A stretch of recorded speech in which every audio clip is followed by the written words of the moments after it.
যে আজকের চাইতে আগামী কালকের দিনটা আরো ভয়াবহ হতে পারে। আমরা অন্তত এদিক থেকে সকলে নিশ্চিত, আজকে আমরা যে অবস্থায় আছি তার চাইতে আগামী কালকের দিনটা আরো ভয়াবহ হতে পারে।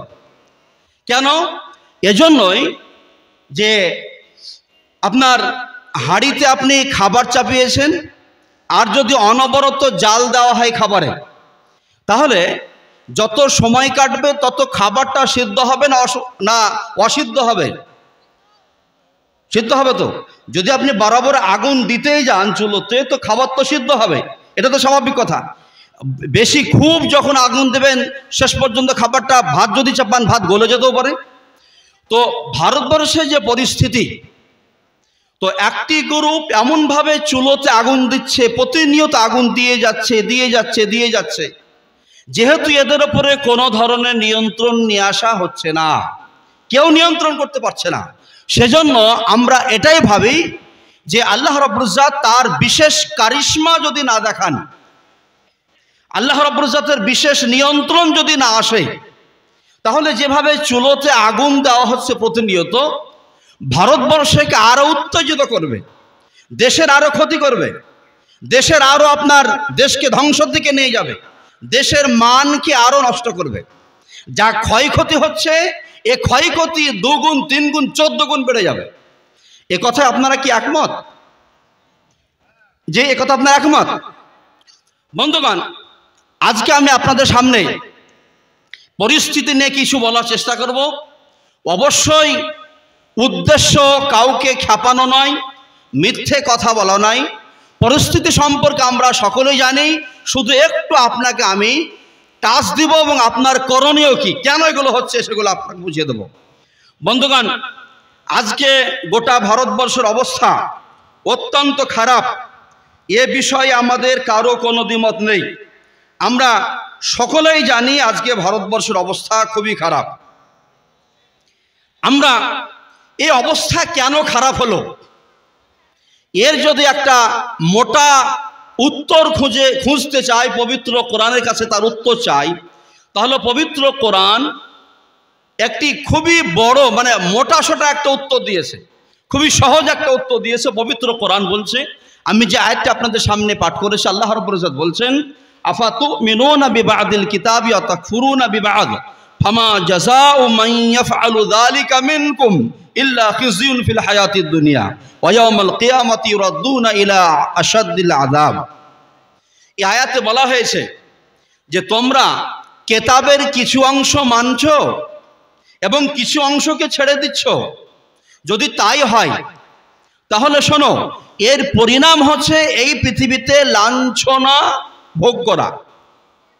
যদি কিতাবের কিছু অংশ ছেড়ে দেওয়া হয়, কিছু অংশ মানা হয়, তাহলে এর পরিণাম হচ্ছে পৃথিবীতে লাঞ্ছনা ভোগ করা। আর লাঞ্ছিত হওয়ার পরে যে মরণটা আসবে, লাঞ্ছনাজনক মৃত্যুর পর পরবর্তী জীবনের যে অবস্থা, সেটা হবে চাইতে আরো ভয়াবহ। পবিত্র কোরআনের আয়াত থেকে আমরা সহজভাবে একটা বড় উত্তর পেলাম। গোটা ভারতবর্ষে মুসলমানদের যে পরিস্থিতি, তার একটা বড় কারণ কি? কিতাব এবং সুন্নাতের প্রতি আমল না করা। কথা বুঝতে পেরেছেন? কিতাব এবং সুন্নাতের প্রতি আমল না করা। এই বিষয়টা আমি একটা উদাহরণ দিয়ে আপনাকে বলতে চাই। ধরুন, একজন অসুস্থ ব্যক্তি বা সুস্থ ব্যক্তি যে হোক না কেন, ডাক্তারের পরামর্শ নিয়েই তো তাকে চলাফেরা করতে হবে, নাকি মনে করেন যে ডাক্তারের পরামর্শ শুধু অসুস্থ ব্যক্তিরা নেবে, সুস্থ ব্যক্তিদের নেওয়া দরকার নাই? আপনার মন কি বলে? কি ডাক্তারের পরামর্শ তো সবাইকে নিয়ে চলতে হবে। তো সবাইকে নিয়ে যদি সুস্থ ব্যক্তিকে তো নিতে হবে, এই জন্যই যে ডাক্তারের পরামর্শ যদি নাই, তাহলে পরবর্তীতে অসুস্থ হবে না। আর অসুস্থ ব্যক্তিকে তো এই জন্য পরামর্শ নিতে হবে যে তার সুস্থতার জন্য ডাক্তারের পরামর্শ আবশ্যিক। তো সেই হিসাবে একজন ব্যক্তিকে ডাক্তারের পরামর্শ নিয়েই চলতে হবে। যদি কোনো ব্যক্তি হঠাৎ করে অসুখ হয়ে যায়, তাহলে পর আপনি যদি জিজ্ঞেস করেন ডাক্তারকে, তাহলে কথাই বলবে যে তুমি তোমার মন মতো চলেছো, বা কিছু কথা ডাক্তারের মেনেছো, কিছু কথা মানোনি। যদি পুরোপুরি ডাক্তারের কথা মেনে চলো, তাহলে তোমার এমন খারাপ অবস্থা হওয়ার কথা নয়। এটাই ডাক্তার জেনারেলি বলবে। বন্ধুগণ, আমরাও শরীয়তের দিক থেকে সাধারণত এই কথাটাই বলি যে কোরআন এবং হাদিসকে যদি কিছু মানি কিছু না মানি তাহলে আল্লাহ রাব্বুল ইজ্জত আমাদের পরিণাম খুব খারাপ করবেন। যে পরিস্থিতির শিকার আমরা বর্তমান হয়েছি, আমি যে আয়াতটি পাঠ করেছি এবং যে আয়াত থেকে বক্তব্য রাখছি আমি, এই আয়াতটা আমাদের নয়, বরং এর আগে আপনার ইহুদিদের একটা সময় ছিল, সেই সময় তারা অতি লাঞ্ছিত ছিল। ফেরাউনের যুগে ইহুদিদের কি অবস্থা, হযরত মুসা যখন আসেন তখন ফেরাউনের কি অবস্থা, তাদের মেয়েদেরকে আপনার বাঁচিয়ে রাখা হতো, তাদের ছেলেদেরকে হত্যা করা হতো, যে পুরো কাহিনী আপনাদের জানা আছে। তো সেই সময় একই অবস্থাই ছিল। তারা তাদের যে তাওরাত নাজিল হয়েছিল সে তাওরাতকে তারা পুরোপুরি মানত না, কিছু তারা মানত, কিছু ছাড়ত। তারই পরিণামস্বরূপ আল্লাহ রাব্বুল ইজ্জত তাদেরকে ফেরাউনের দাসে পরিণত করেছিলেন। বন্ধুগণ, ওই আয়াতটাই আল্লাহ রাব্বুল ইজ্জত ওই ঘটনাকে স্মরণ করে দিয়ে বা আরো অনেকগুলো ঘটনাকে স্মরণ করে দিয়ে আল্লাহ রাব্বুল ইজ্জত মুমিনদেরকে এখান থেকে শিক্ষা দিচ্ছেন যে যদি তোমরা ওদের মতো কোরআন এবং হাদিসের কিছু মানো, যেটা তোমার জন্য সহজতর মনে হবে সেটাকে যদি মানো, আর যেটা কঠিনতর মনে হবে সেটাকে ছেড়ে দাও, তাহলে ইহুদিদের যে পরিণাম একসময় ছিল তোমাদের সে পরিণাম হবে। বন্ধুগণ, এ তো হলো একটা জেনারেল উত্তর। ডাক্তারও তাই বলবেন। তারপরেও ডাক্তার নিশ্চয় রোগীকে বিশেষ বিশেষ কিছু কথা বলেন, কি যে তোমার যে শরীরটা এখন খারাপ হলো তার কয়েকটা বড় কারণ আছে।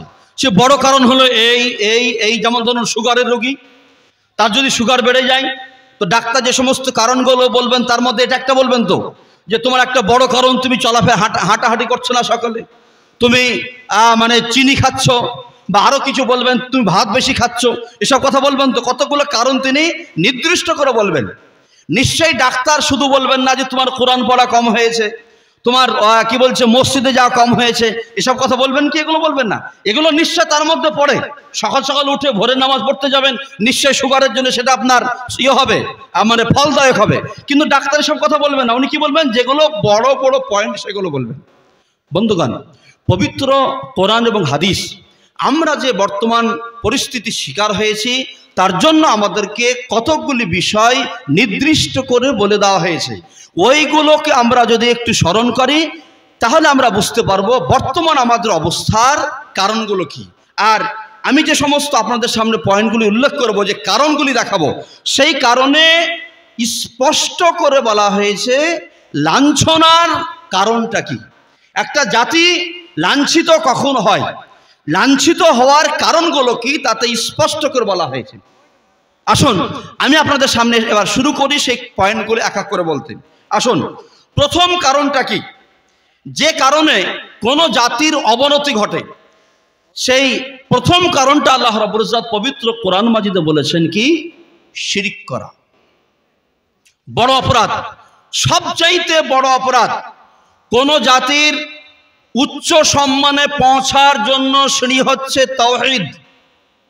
তাওহীদ যেমন যেমন সে গ্রহণ করবে তেমন তেমন সে আল্লাহ রাব্বুল ইজ্জতের একদম সন্নিকট পর্যন্ত পৌঁছে যাবে মর্যাদা।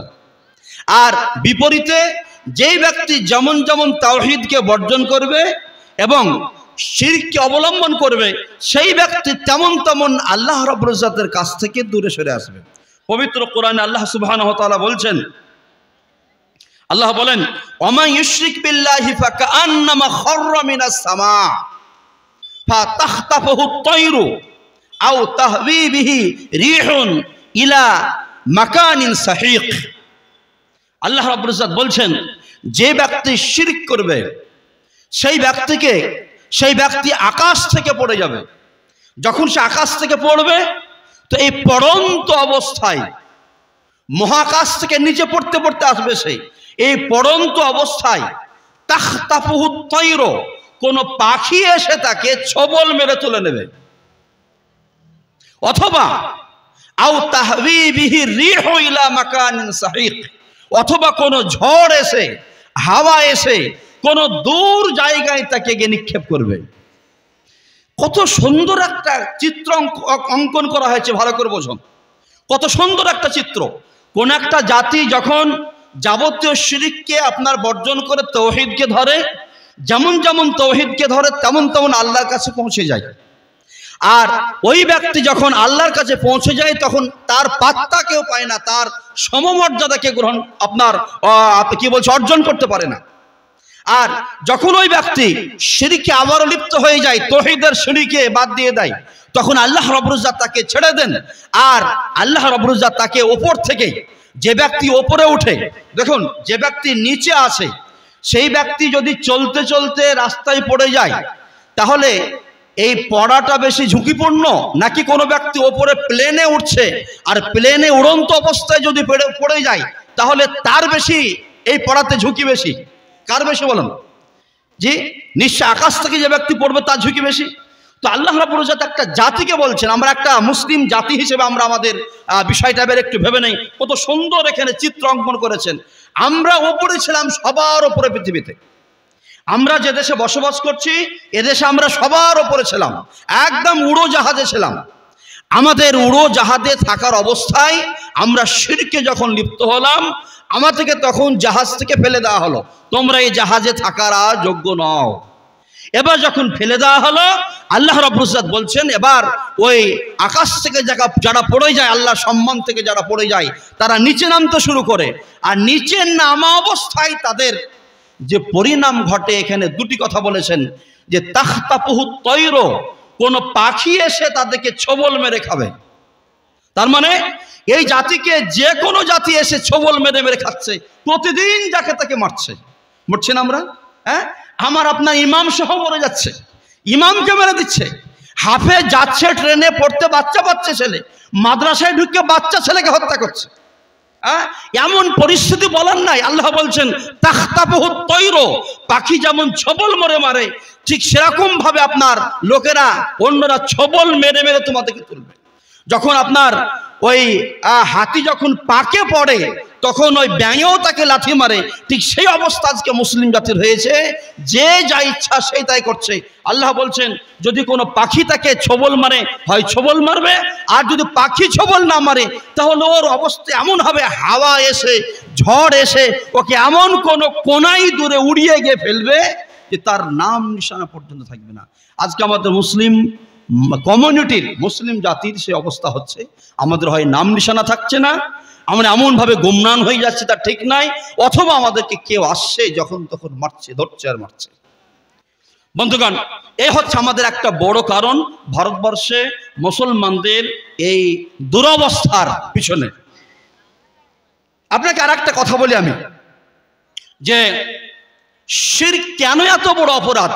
যে অপরাধটা করলে একজন জাতি যে প্লেনে চাপবে, প্লেন উড়ে বেড়াবে, তাকে আল্লাহ তাআলা একদম নিচে ফেলে দেবেন। এর একটা বড় কারণ পবিত্র কোরআনে আল্লাহ রাব্বুল ইজ্জত বলেছেন।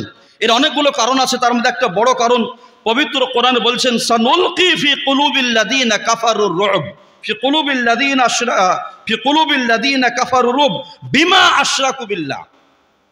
আল্লাহ রাব্বুল ইজ্জত বলছেন যে এটা কেন হয়? মানুষ পড়ে পড়ে মার কখন খায়? মানুষ পড়ে পড়ে মার তখনই খায় যখন তার মধ্যে ভয় ঢুকে যায়। কথা খুব ভালো করে বুঝবেন। মানুষ পড়ে পড়ে মার তখনই খায় যখন তার মধ্যে ভয় ঢুকে যায়, অন্য ব্যক্তিকে নিজের চাইতে শক্তিশালী মনে করে।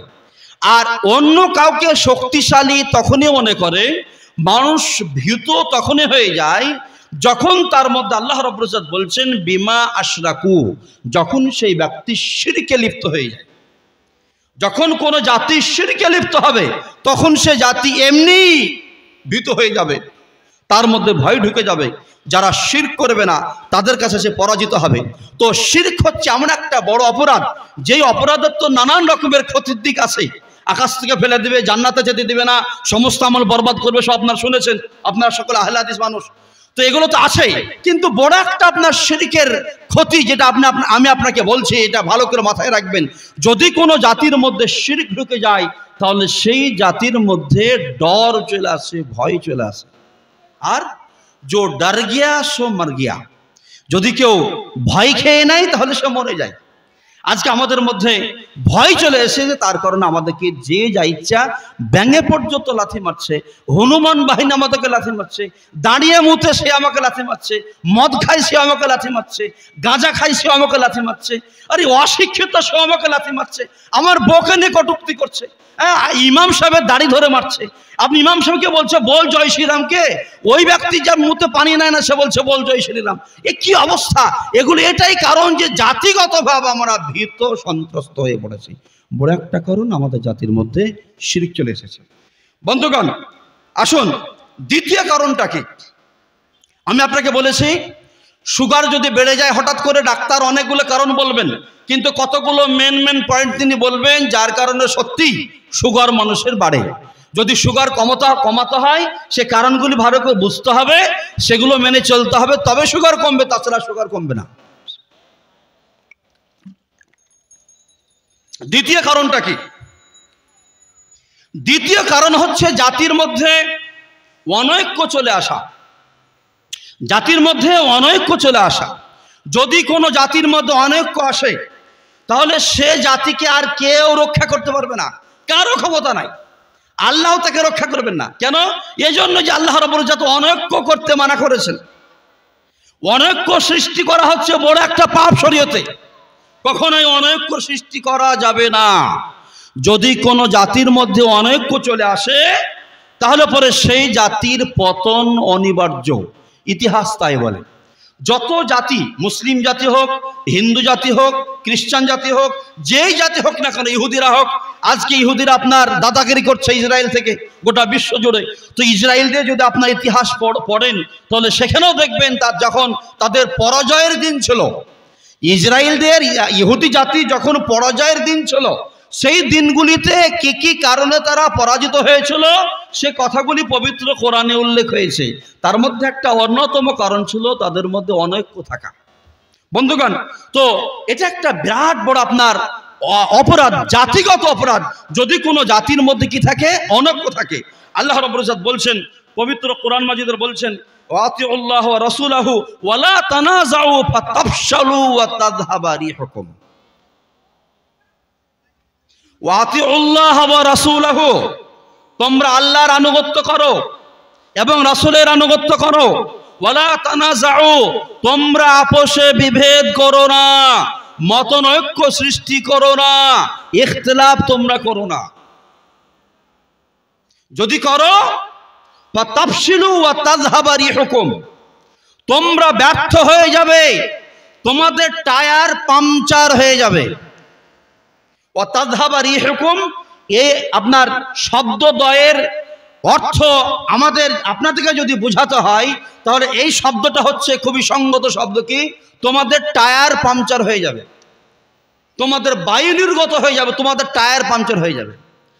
বাইকে করে আপনি যখন বাড়ি যাবেন জালসা শুনে, আপনার টায়ারে যদি পাম্প না থাকে, হাওয়া যদি বের হয়ে যায়, আপনি চলতে পারবেন? চলতে পারবেন না। যদি অনৈক্য করে কোনো জাতি তাহলে জাতিগত তাদের যে হাওয়া, তাদের যে শক্তি, হাওয়া একটা বড় শক্তি।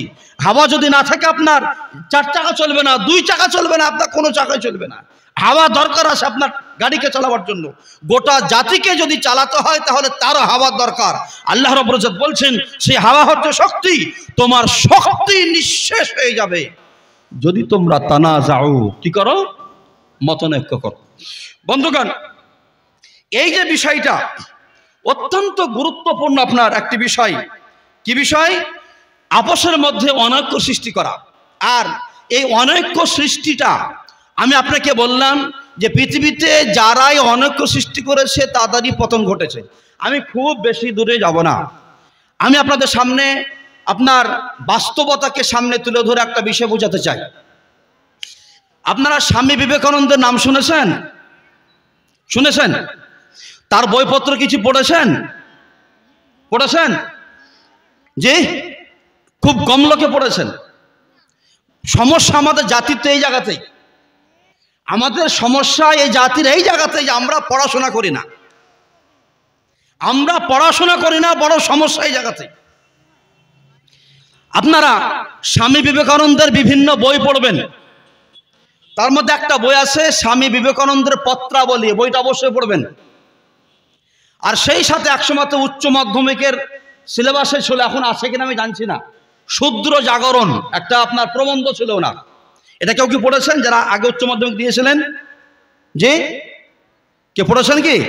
শূদ্র জাগরণ আগে ছিল আপনার উচ্চ মাধ্যমিকের সিলেবাসে, এখন জানছি না আছে কিনা, আপনি পড়বেন। এই সমস্ত লেখাপড়াগুলো আপনার তার তথ্যগুলো যদি পড়েন তাহলে দেখতে পাবেন যে উনি প্রায় আজ থেকে 100 বছর আগে উনি তার সমাজের যে চিত্র দেখে যথেষ্ট বিচলিত হয়েছিলেন। তিনি অনুভব করেছিলেন যে আমাদের উপরে ইংরেজরা শাসন কেন করছে। উনি মুসলিমদের শাসন ভুলে গেছিলেন এই জন্যই যে তার যুগে মুসলিমদের শাসন ছিল না, ও তো আপনার অনেক আগেই শেষ হয়ে গেছিল। ইংরেজরা আমাদের ওপরে শাসন কেন করছে?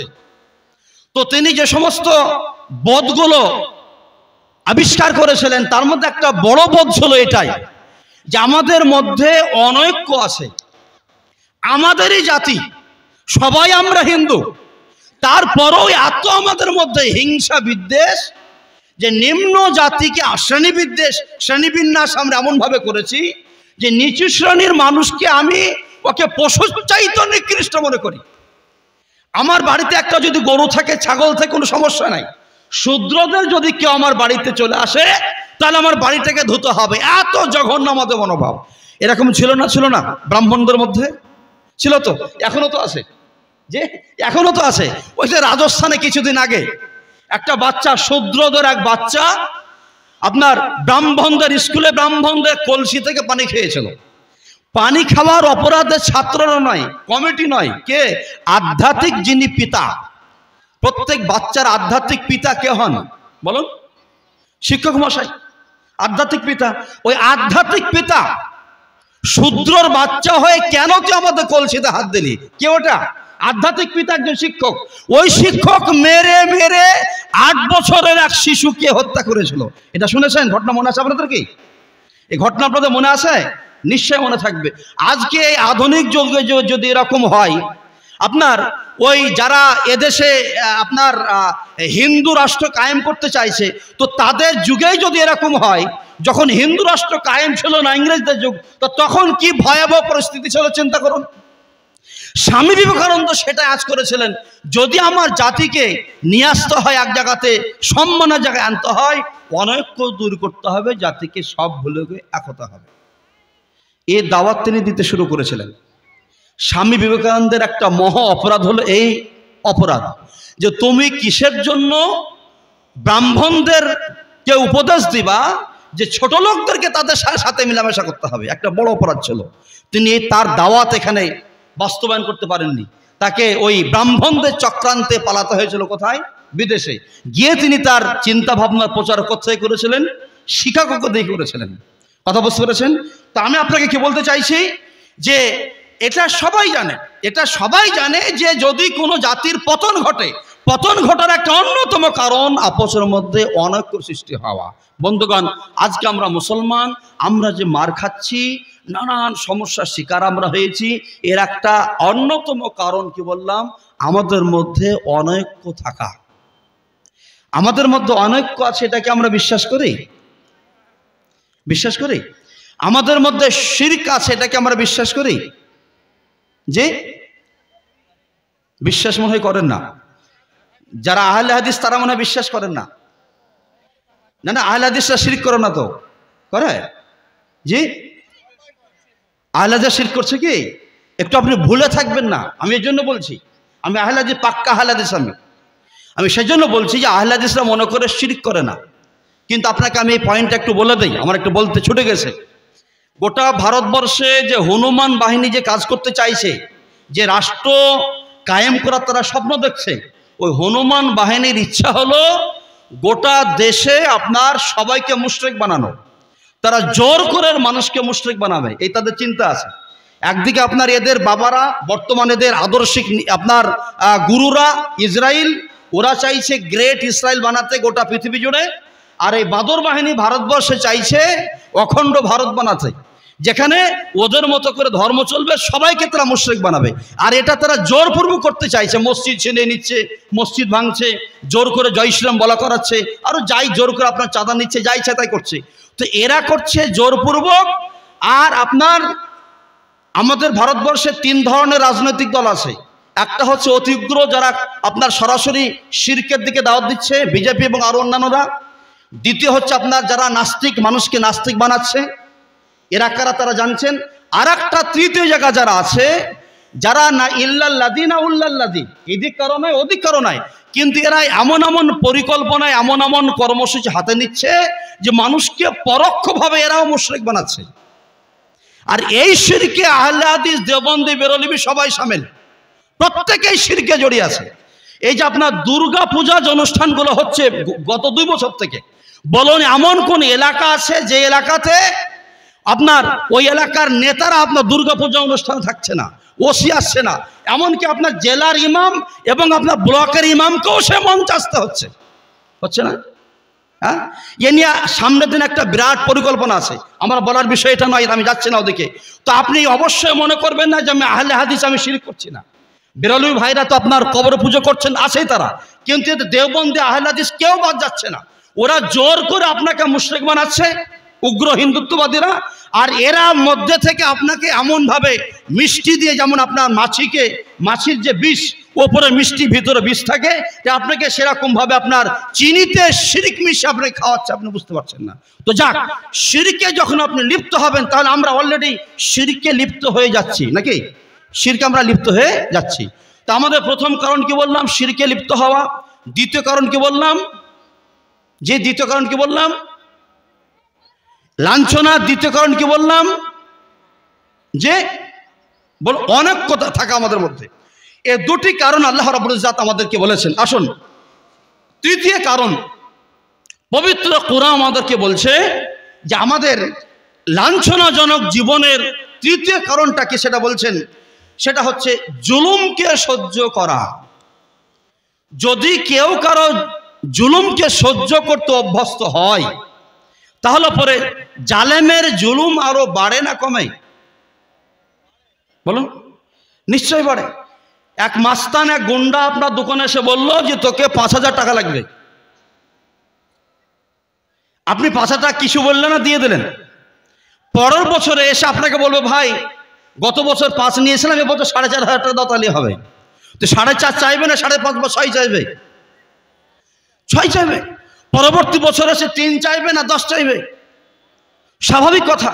এক গুন্ডা মাস্তান আপনার সামনে যদি আপনার বউকে বলে, এটা কে? এটা আমার বউ। হ্যাঁ, খুব ভালো, তুমি বউ পেয়েছো। যদি আপনি প্রতিবাদ না করেন, পরবর্তী বছরে যখন দেখবে আপনার পাশে বই আসে, তো ভাবি কেমন আছো, একটু হাত দেবে না, দিবে না? নাকি মনে করবেন যে আগের বার কথা বলেছো, এবার আর কিছু বলবে না, তাকে দেখা মাত্র মুখটা ঘুরিয়ে নেবে? এটা হয় না, এটা হয় না। মানুষ যখন জুলুম এবং অত্যাচার অন্যের সহ্য করে, অত্যাচারীদের তখন নম্রতা ভদ্রতা তারা শিখাই তুলে দেয়। তাদের নম্রতা ভদ্রতা হারিয়ে যায়, তাদের মধ্যে সাহসিকতা বাড়ে, সাহস বাড়ে। আগে যা অত্যাচার করেছে, আগামী দিনে আরো তারা অত্যাচার করবে। আমি জানি না, খুব বেশি বলবো না, সন্দেশখালীতে কি হচ্ছে আপনাদের কলকাতার পাশে, এগুলো কিছু ভিডিও দেখতে পাচ্ছি, জানছেন আপনারা। এভাবে সব জায়গায়, এখানে শুধু নাই, প্রত্যেক জায়গাতেই যদি জুলুম হতে দেওয়া হয়, তাহলে পরের দিনে জুলুম বাড়বে, এটাই স্বাভাবিক কথা। আসুন, আল্লাহ রাব্বুল ইজ্জত এই মর্মে কি বলছে দেখুন। আল্লাহ বলছেন, ওয়ালা তারকুনু ইলাল্লাযীনা যালামু ফাতামাসসাকুমুন নার ওয়ামা লাকুম মিন দুনিল্লাহি মিন আউলিয়া সুম্মা লা তুনসারুন। আল্লাহ বলছেন যে যারা জুলুম করে, জুলুম দেখে তোমরা তাদের কাছে নত জানু হয়ে যেও না। যারা জালেম, তাদের কাছে গিয়ে তোমরা নত জানু হয়ে যেও না। যদি নত জানু হয়ে যাও, ফাতামাসসাকুমুন নার, তোমাদেরকে আগুন গ্রাস করবে, তোমাদেরকে আগুনে পুড়তে হবে। ওয়ামা লাকুম মিন দুনিল্লাহি মিন আউলিয়া। জুলুম যখন তোমরা সহ্য করতে শুরু করবে, তখন তোমরাও জালেমদের অন্তর্ভুক্ত হয়ে যাবে। আর সেই সময় তোমরা আল্লাহ ছাড়া কাউকে আর সাহায্যকারী পাবে না। কিন্তু সুম্মা লা তুনসারুন, আল্লাহর পক্ষ থেকেও তোমাদের প্রতি সাহায্য আসবে না। কেন? এজন্যই যে আল্লাহর বিধানকে অমান্য করে তোমরা জুলুমকে সহ্য করা শুরু করেছো। এই আয়াতের সকল তাফসিরগণ, সকল আপনার মুফাসসিরগণ এই আয়াতে তাফসির করেছেন যে যখন জালেম জুলুম করে, জুলুম দেখে ওই জালেমদের প্রতি ভালোবাসা বাড়ানো যাবে না, জুলুম দেখে জালেমদের কথায় সহমত পোষণ করা যাবে না, জুলুম দেখে চুপচাপ বসে থাকা যাবে না, জুলুম দেখে জালেমদেরকে ভালোবাসা যাবে না, জুলুম দেখে জালেমদের কাছে নতজন হওয়া যাবে না। প্রত্যেক মুফাসসির আপন আপন জায়গাতে একই কথা লিখেছেন যে জুলুমের আগে কখনোই চুপচাপ বসে যাওয়া হবে না। ইসলাম তো পৃথিবীতে এই জন্য এসেছে, জুলুমকে দূর করার জন্য পৃথিবীতে এসেছে। পুলিশের কাজ কি একটু ভালো করে বলুন দেখি, পুলিশের কাজ কি? পুলিশের কাজ তো হলো যদি এলাকাতে দুর্নীতি হয় দুর্নীতি দমন করা, মাস্তানি হয় মাস্তানিকে দমন করা, কোনো মানুষকে মারছে পুলিশকে তাকে উদ্ধার করবে, এটাই তো নাকি? বলুন, যদি উল্টো এমনটি হয় পুলিশ কারো কাছে মার খাচ্ছে আর পুলিশ মনে করছে কেউ এসে আমাদেরকে উদ্ধার করো, তাহলে সেই থানা রেখে লাভ আছে কিছু? বলুন, সে থানা রেখে আর কিছু লাভ আছে? সে থানাকে গুড়িয়ে দিতে হবে, ভেঙে ফেলতে হবে। ও থানাকে পুলিশকে খামোখাই পয়সা দিয়ে পুষে কোনো লাভ নেই। যে জাতিকে পৃথিবীতে পাঠানো হয়েছিল জুলুমকে উৎখাত করার জন্য, জুলুমের বিরুদ্ধে পাঠানো হয়েছিল, সেই জাতি যদি নিজে জুলুম সহ্য করে সেই জাতির পৃথিবীতে বাঁচার কোনো অধিকার আর নেই। বন্ধুগণ, আল মুসলিম আখুল মুসলিম, মুসলমান মুসলমানের ভাই, লা ইয়াজলিমু, কাউকে জুলুম করতে পারে না, ওয়ালা ইসলামু, মুসলমান কারো কাছে সমর্পিত হতে পারে না, বা কোনো মুসলমান আপনার কেউ কি বলছে কোন মুসলমানকে কারো হাতে ছেড়ে দিতে পারে না। ওয়ালা ইসলিমু, কোনো মুসলমান কারো জালেমদের হাতে মুসলমানকে ছেড়ে দিতে পারে না। একজন ভাই মার কাছে মুসলিম ভাই আর দাঁড়িয়ে থাকবে মুসলিম দেখবে, এটা হতে পারে না, সে মুসলমান হতে পারে না। আল্লাহ রাব্বুল ইজ্জত পবিত্র কোরআনের আয়াতে বলছেন যে জুলুমের বিরুদ্ধে কথা বলতে হবে, জুলুমের বিরুদ্ধে যদি কথা না বলা হয়, সহ্য যদি করা হয়, আর মনে হয় যদি কিছু বলি তাহলে পরে আরো পরিস্থিতি খারাপ হবে। আমরা তো এটাই ভাবছি, আমাদের বড়রা গুরুরা রাজনৈতিক নেতারা এই সমস্ত কথা বলে বলে বলে আমাদেরকে পোল্ট্রি মুরগি বানিয়ে দিচ্ছে, আমাদের কোনো কিছু করতে দিচ্ছে না, ন্যূনতম কাজটা করতে দিচ্ছে না। এটা গণতান্ত্রিক দেশ, খামোখাই পুলিশ এসে আমার জাতির প্রতি অত্যাচার করতে কেস দিয়ে দিচ্ছে, আর ওই কেসের জন্য আপনার আইন বলছে, কেসের জন্য আইন বলছে আপনি গিয়ে রিপোর্ট দায়ের করুন। থানাতে যদি কেস না নেয় আপনি কোর্টে যান, আর আপনার গ্রামের নেতারা বলছে না সব করতে হবে না, করলে পরে আরো ক্ষতি হবে। আরে ক্ষতি হবে করে করে আমরা যেটা গণতান্ত্রিক অধিকার পেয়েছি, আমরা সাংবিধানিক অধিকার পেয়েছি, সেগুলো পর্যন্ত করছে না। আর যারা জুলুম করছে, আমি আপনাকে একটু আগে বললাম, যদি আপনার প্রথম দিনে ভাবি বলে, পরের দিনে তার গায়ে হাত দেবে, তারপরের দিনে তার হাত ধরে টেনে নিয়ে আসবে, যা ঘটার যে নিয়মে যেটা ঘটে সেটাই ঘটছে। আমরা যত আপনার ভদ্রতা দেখাচ্ছি, যত আমরা নমনীয়তা দেখাচ্ছি, তত বেশি আমাদের উপরে জুলুম অত্যাচার চলছে। কোন দল কোন গোষ্ঠী কেউ আমাদের পক্ষে কথা বলছে না। রাম মন্দির ভেঙে গেল, রাম মন্দির ভাঙার পর আপনার 22শে জানুয়ারি উদ্বোধন হলো, আপনার রাম মন্দির, বাবরি মসজিদ ভেঙে গিয়ে রাম মন্দির উদ্বোধন হলো। বলুন কে কি করলো আমাদের জন্য? জ্ঞানব্যাপী মিলে শুরু হলো, বলুন জ্ঞানব্যাপীকে উদ্ধার আমাদের জন্য কে করবে? কিন্তু কে আমাদের কিছু বলতে দেবে না। আপনার আগামী দিনে আছে আরো প্রচুর কিছু আছে যেগুলো তাদের পরিকল্পনা আছে। আপনি কি বললাম, অখণ্ড ভারত বানাবার স্বপ্ন দেখছে, সেটা হোক না হোক সে কথা আলাদা। অখণ্ড ভারত বানাবার স্বপ্ন দেখছে, হোক আর না হোক সে কথা আলাদা, কিন্তু তারা তাদের যাত্রা পথে অনেক কিছু ক্ষয়ক্ষতি তো করবে, সে ক্ষয়ক্ষতি হচ্ছে, সেটা ক্ষয়ক্ষতি হচ্ছে, ক্ষয়ক্ষতি আমরা রুখতে পারবো না যদি এভাবেই ভদ্রতা দেখায়, যদি কারো প্রতি আমরা আস্থাশীল হয়ে যাই। আমাদের যে ভারতের সংবিধান যে অধিকার দিয়েছে, সে অধিকারকে আমরা গ্রহণ করে আমরা মুখ যদি খুলতে না শুরু করি। তৃতীয় পয়েন্ট কি বললাম, জুলুমত আমাদের এই যে অবস্থা, আমাদের লাঞ্ছনাজনক অবস্থা, তার জন্য তৃতীয় অপরাধ বা তৃতীয় কারণ কি বললাম ভাই, জুলুম সহ্য করা। এরপরে আসুন, এরপরে চতুর্থ যেটা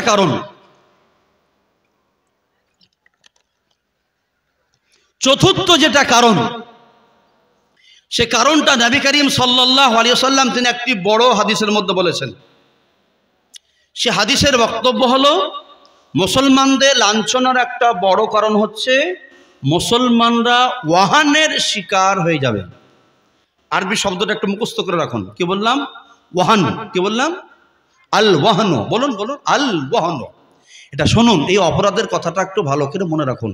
এটা আমার আপনার নবী বলেছেন, যিনি জুলুমকে উৎখাত করে দিয়েছিলেন, যিনি শান্তি পৃথিবীতে নিয়ে এসেছিলেন, যিনি আমাদেরকে ভবিষ্যতে আমরা শান্তি কি করে পাবো, আমরা জান্নাত কি করে পাবো, একটি সভ্য জাতি কি করে তাদের উত্থান হতে পারে, তো তার যিনি দিনের দিক নির্দেশনা দিয়েছিলেন, তার মুখের বাণী যে আমার উম্মত একসময় লাঞ্ছিত হবে, তার একটা কারণ হচ্ছে তার ভাষায় কি বললাম? কি বললাম? বলুন আল ওয়াহন। বলুন আল ওয়াহন। সবাই বলুন আল ওয়াহন। এটা মনে রাখবেন, আল ওয়াহন। নবী করিম সাল্লাল্লাহু আলাইহি সাল্লাম বলছেন এমন একটা যুগ আসবে যেই যুগে চতুর্দিক থেকে লোকেরা আমার উম্মতের উপরে ঝাঁপিয়ে পড়বে। যেমন ক্ষুধার্ত ব্যক্তিকে বেশ অনেক দিন পর্যন্ত খেতে যদি না দেওয়া হয়, হঠাৎ তার সামনে খাবার নিয়ে আসা হয়, লোক যদি প্রচুর হয় আর খাবার যদি অল্প হয়, অনেক দিন ধরে খেতে না দেওয়া হয়, তাহলে পরে খাবার দেখে লোকেদের বিকলি কেমন হবে বলুন? সব কি ঝাঁপিয়ে পড়বে না? হ্যাঁ, একদম আপনার হুড়মুড় করে পড়বে। কেন? সবাই ভাববে যে খাবার তো অল্প আছে, আমাকে ভোগ করতে হবে। তো মুসলিম জাতিকে ভাগ বাটোয়ারা করে নেওয়ার জন্য, এই জাতিকে লুটে পুটে নেওয়ার জন্য অন্যান্য জাতি সবাই তাদের উপরে হুড়মুড় করে পড়বে। সাহাবারা জিজ্ঞেস করলেন, ক্বালা কায়লুন, হে আল্লাহর রাসূল, সেদিন কি আমাদের সংখ্যা কম থাকবে? সাহাবাদের বিশ্বাস হচ্ছিল না, সাহাবারা বিশ্বাস করতে পারছিলেন না কথা। কেন? তারা যে সমাজে চোখ খুলেছিলেন, সে সমাজে মুসলমানদেরকে চোখ রঙিয়ে কথা বলবে কাউকে দেখতে পাচ্ছিলেন না। মুসলমানদের যে জয়যাত্রা, ও জয়যাত্রা আপনার চলতেই ছিল। জয়যাত্রাকে থামিয়ে কেউ দেবে সে শক্তি কেউ ছিল না পৃথিবীতে। তারা তাওহীদের সিঁড়িতে আরোহণ করেছিলেন। তাওহীদ যত মানছিলেন, যত প্রচার করছিলেন, ততই যাত্রা, ততই গাড়ি এগোচ্ছিল সামনের দিকে। তাদের বিশ্বাস হচ্ছিল না যে আমাদেরকেও কি এরকম করতে পারে। জিজ্ঞেস করলেন, ইয়া রাসূলুল্লাহ, আমাদের সেদিন সংখ্যা কি কম হবে? রাসূল, আমাদের সেদিন কি সংখ্যা কম হবে?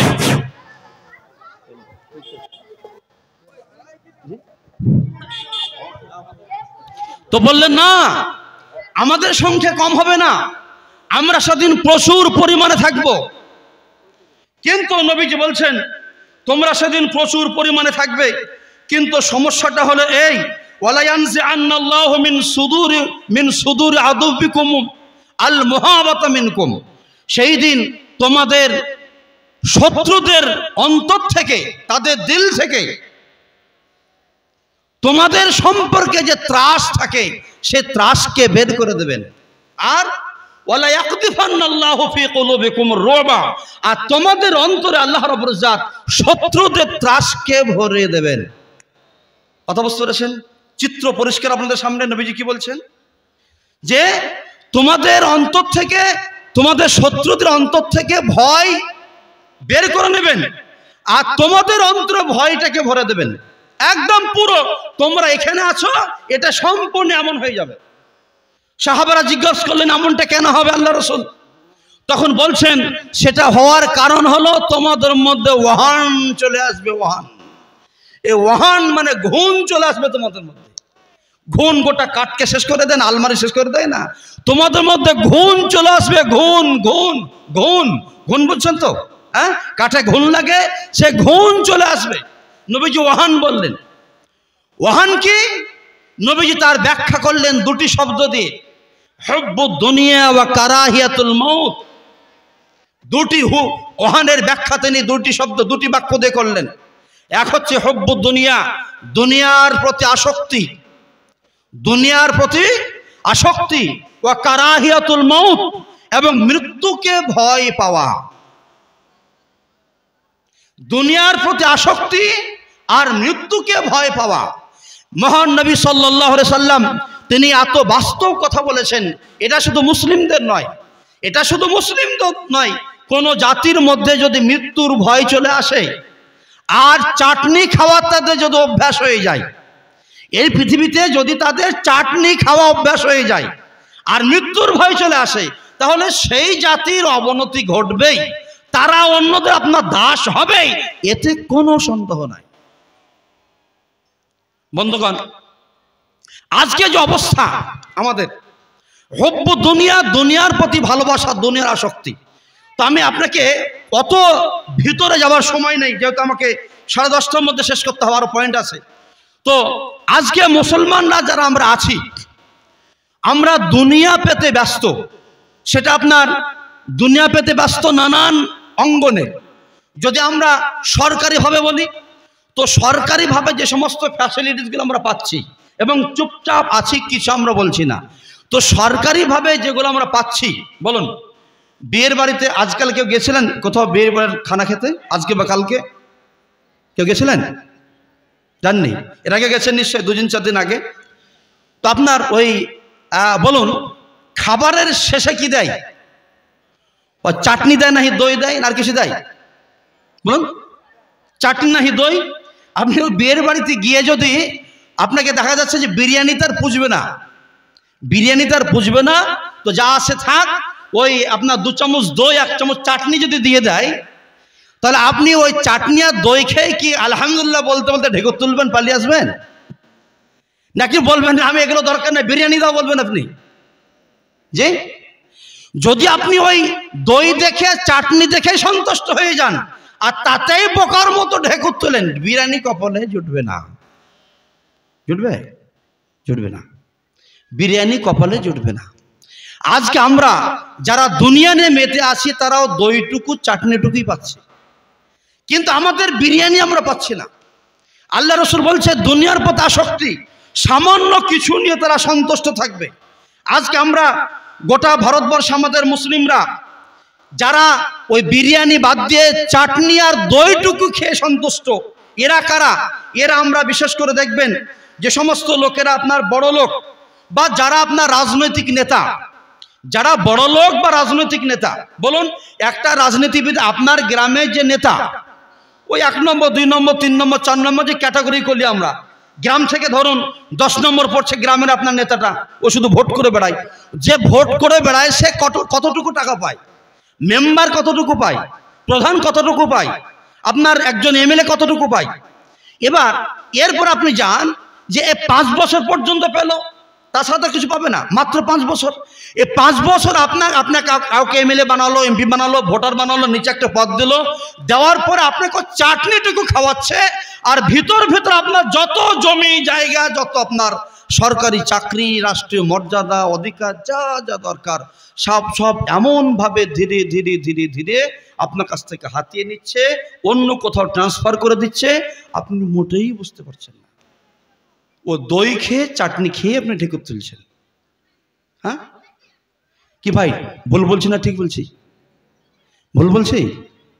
ঠিক বলছি, এটা ভুল নয়, কষ্ট করে কথাগুলি বলতে হচ্ছে। আজকে কার সাধ্য জ্ঞানব্যাপী মসজিদকে দখল করবে? কার বাবার সাধ্য সেখানে নামাজ পড়বে, আপনার পুজো দেবে? কার বাবার সাধ্য? আমাদের বাবার জমিতে মসজিদ তৈরি হয়েছিল, বাবার টাকা খরচ করে আমাদের বাবরি মসজিদ তৈরি হয়েছিল, সে মসজিদকে ভাঙবে? কার বাবার ক্ষমতা? দিয়ে আপনার এখানেও যে মসজিদ আছে, সে মসজিদ 50 বছর পর দখল হতে পারে, তার জন্য চলছে আপনার নীল নকশা। আপনি ভুলে গেছেন করোনা আসার আগে যখন এনআরসির পাঁয়তারা চলছিল, সেই সময় আপনার এলাকাতে হয়তো কিছু লোক ছিল, আমার এলাকাতেও ছিল, যে আপনি ডকুমেন্টসগুলো প্রমাণপত্র পেশ করতে পারবেন না, এনআরসিতে নাম আপনার বাদ যাবে, হয় আপনাকে কবরে যেতে হবে না বাংলাদেশ যেতে হবে, তারপর আপনার বাড়িটা, আপনার জমিটা, এই তুই তার জমিটা নিবি, তুই ওই তার স্কুলটা নিবি, তুই ওই তার বিল্ডিংটা নিবি, এইভাবে ভাগ বটরা শুরু হয়ে গেছিল। এটি খবর কিছু রাখেন কি? যে এটা আমার এলাকাতে হয়েছে। আমার এক চাচা বলছে যে ভাতিজা, আরে ওর লোন রাখাল বাখাল না তো যা করে আমার কলেজের যারা কলেজ, তারা পর্যন্ত টেবিলে বসে গল্প করছে। এই কাজগুলো করছি, কোথা থেকে সুযোগ পাচ্ছে? আপনি চাটনি খেতে দই খেতে ব্যস্ত, আপনি কিছুই বুঝতে পারছেন না। আর এগুলো আপনাকে বুঝতে দেওয়া হচ্ছে না, আপনাকে বুঝতে দেওয়া হচ্ছে না, বুঝতে পারছেন না। নবীজি বলছেন যে হব্ব দুনিয়া, সেই সময় মানুষ দুনিয়ার প্রতি আসক্ত হয়ে পড়বে। আর আসক্ত হয়ে যাওয়ার সুবাদে অন্যরা যারা তোমাদের শত্রুতা করবে, তারা এভাবে তোমাদের ধীরে ধীরে ধীরে পায়ের তলা থেকে তোমাদের মাটিটাকে সরিয়ে নেবে। দ্বিতীয় কথা বলছেন কারাইহাতুল মউত। কারাইহাতুল মউত, মৃত্যুর ভয়। মৃত্যুর ভয়। একজন ব্যক্তিকে হত্যা করে দেওয়া হলো, আমি তার ব্যাপারে থানাতে পর্যন্ত যেতে পারছি না। কেন? ওই একই ভাই হতে পারে ওকে মারলো, কালকে হয়তো একে মেরে দেবে, থাক যাহার হয়ে গেছে, আবার তাকে মারলো। পরশুদিন আমি বলছি চলো থানাতে যাই, আমার সংবিধান ডাকছে আমাকে, নেহরু ডাকছেন আমাকে, গান্ধীজির আদর্শ আমাকে ডাকছে, মাওলানা আবুল কালাম আজাদের আদর্শ আমাকে ডাকছে। কি বলে ডাকছে? যে এসো দেশকে তোমরা রক্ষা করো, দেশকে রক্ষা করো। ওই হনুমান বাহিনী একসময়তে ইংরেজদের সঙ্গ দিয়েছিল, যখন দেশের জন্য আমাদের মানুষদের প্রাণ যাচ্ছিল, আমাদেরকে জেলে যেতে হয়েছিল, সেই সময় বর্তমান যে হনুমান বাহিনী দেশকে কবজা করেছে, এরাই আপনার ইংরেজদের সঙ্গ দিয়েছিল। আমাদের আপনার চন্দ্র বোস থেকে বলছেন এসো তোমরা এগিয়ে এসো, এই হনুমান বাহিনী যদি হাতে দেশ থাকে, এরা দেশের 12টা বাজিয়ে ছাড়বে। বন্ধুগণ, এরা এখানে যা ইচ্ছে তাই করছে, একটা লোককে মারছে, তার বিরুদ্ধে আমার থানা ডাকছে, আমাকে আসুন আপনি মামলা দায়ের করুন। আমি ভয়ে যাচ্ছি না, কেন? আগামীকালকে হয়তো আর একটা কেউ মারবে। এই যে মৃত্যুর ভয়, আল্লাহ রাসূল বলছেন শেষ যুগে আমার উম্মতের মধ্যে মৃত্যুর ভয় চলে আসবে। তারা নিজের বাপকেও বাঁচাতে পারবে না, ভাইকেও বাঁচাতে পারবে না, তার নিজের বউকেও বাঁচাতে পারবে না, বিটিকেও বাঁচাতে পারবে না। মৃত্যুর ভয়ে তারা কাতর হয়ে যাবে, আর শুধু রফাদফা করার চেষ্টা করবে, মিউচুয়াল করার চেষ্টা করবে। ঠিক আছে, যা হয়েছে হয়েছে, আসুন শান্তি আমরা প্রতিষ্ঠা করি, এ সমস্ত কথাগুলি বলবে। কিন্তু শান্তি আদৌ প্রতিষ্ঠা হবে না। অন্যায় পথে কোনোদিন শান্তি আসতে পারে না। মাস্তান গ্রুপকে যদি মাস্তানি করতে দেওয়া হয়, আর অপর গ্রুপকে যদি চুপচাপ বসিয়ে দেওয়া হয়, তাদের মুখে তালা এঁটে দেওয়া হয়, আর মাস্তানরা যদি শুধু দাপিয়ে বেড়ায়, তাহলে সেই সমাজে কখনোই শান্তি আসতে পারে না। আমাদের মুখে শুধু কুলুপ এঁটে দেওয়া হচ্ছে, হয় কুলুপ এঁটে নিচ্ছি বা এঁটে দেওয়া হচ্ছে। আর আপনার যে যারা বাদরামি করে বেড়াচ্ছে হনুমান বাহিনী, ও হনুমান বাহিনীকে তাদের পুরো আপনি 100% ছাড় দেওয়া হয়েছে। এতে শান্তি আসবে না, এতে আরও অশান্তি বাড়বে দেশে। বন্ধুগণ, তাই আল্লাহ রাসূল বলছেন যে দুটি আপনার অসুখ, কি? হুব্বু দুনিয়া ওয়া কারাহিয়াতুল মউত। এই দুটি যদি অপরাধ আমাদের মধ্যে, বদগুণ যদি চলে আসে, তাহলে পরে অন্য আমাদেরকে পেয়ে বসবে, এতে কোনো সন্দেহ নাই। বন্ধুগণ, আমি কয় নম্বর কারণ বললাম? আমাদের লাঞ্ছনার কারণ 4 নম্বর কারণ। শেষের কারণটা কি বললাম? নবীজির শিখিয়ে দেওয়া শব্দটা কি বলেছিলাম? বলুন, আল ওয়াহন। কি বললাম? আল ওয়াহন। আসুন, এরপরে মহানবী সাল্লাল্লাহু আলাইহি ওয়াসাল্লাম তিনি আর একটা কারণ বলেছেন, বড় কারণ, বিরাট বড় কারণ। এই কারণটাকে একটু শোনার জন্য দুটি জিনিসের আপনাদের কাছে আবেদন করছি। এই যে শেষের কারণ, বড় কারণ বলবো আমি, আর অনেক ছোট ছোট কারণ আছে। আমি সমস্ত কারণগুলো বলার অবকাশ এখানে আমার নেই, মাত্র 5টি কারণ বলবো, তার মধ্যে আপনার 4টি হয়েছে, আর একটা কারণ। এই কারণগুলোই কারণটা, শেষের কারণটা বলার জন্য আমি আপনাদের কাছ থেকে দুটো জিনিস চাইব। একটা চাইব আপনার ধৈর্য, দ্বিতীয় চাইব আপনার বুদ্ধিমত্তা। কি বললাম? কি বললাম? ধৈর্য, একটু ধৈর্য ধরবেন, শুনে শুনে আপনি ভয় খাবেন না, শুনে শুনে আপনি আমার বিরুদ্ধে আজে বাজে মন্তব্য করতে যাবেন না, আগে আমার পুরো বক্তব্যটা শুনবেন। দ্বিতীয় কথা কি বললাম? বুদ্ধিমত্তা, একটু বিবেক খাটিয়ে কথাটা বোঝার চেষ্টা করবেন। আসুন, কি 5ম নম্বর যেটা কারণ নবী করিম সাল্লাল্লাহু আলাইহি ওয়াসাল্লাম বলেছেন, সে কারণটা হচ্ছে নবীজির ভাষাতে, সে কারণটাকে নবীজি বলেছেন জিহাদ। কি বলেছেন? জিহাদ। ভয় পেয়ে গেলেন? হ্যাঁ, বক্তব্য শেষ হোক, ঠিক বুঝবেন আমি জিহাদ কি বলছি আপনাকে, কি বলে নবীজি কিভাবে বুঝিয়েছেন, ভালো করে বুঝবেন। তো 5ম কারণটা কি বললাম? জিহাদ। আল্লাহ রাব্বুল ইজ্জত পবিত্র কোরআন মাজিদের মধ্যে উল্লেখ করেছেন, ইয়া আইয়ুহাল্লাযীনা আমানু ইযা কিলা লাকুম ইনফিরু ফি সাবিলিল্লাহি ইসতাকালতুম। হে মুমিনরা, যখন তোমাদেরকে বলা হয় ইনফিরু ফি সাবিলিল্লাহ, আল্লাহর রাস্তায় তোমরা বের হও, আল্লাহর রাস্তায় তোমরা বের হও। ইসসাকালতুম ইলাল আরস, তখন তোমরা জমিনে সেঁটে বসে যাও, বাড়ি থেকে বের হতে চাও না, মাদ্রাসা থেকে বের হতে চাও না, মসজিদ থেকে বের হতে চাও না।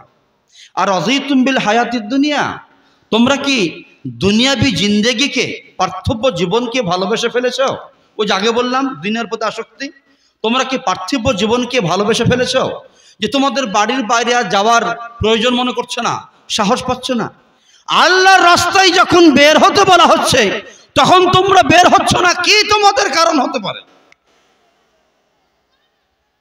আল্লাহর রাস্তায় বের হতে বলছেন। আল্লাহর রাস্তা কি? আল্লাহর রাস্তা কাকে বলা হয়?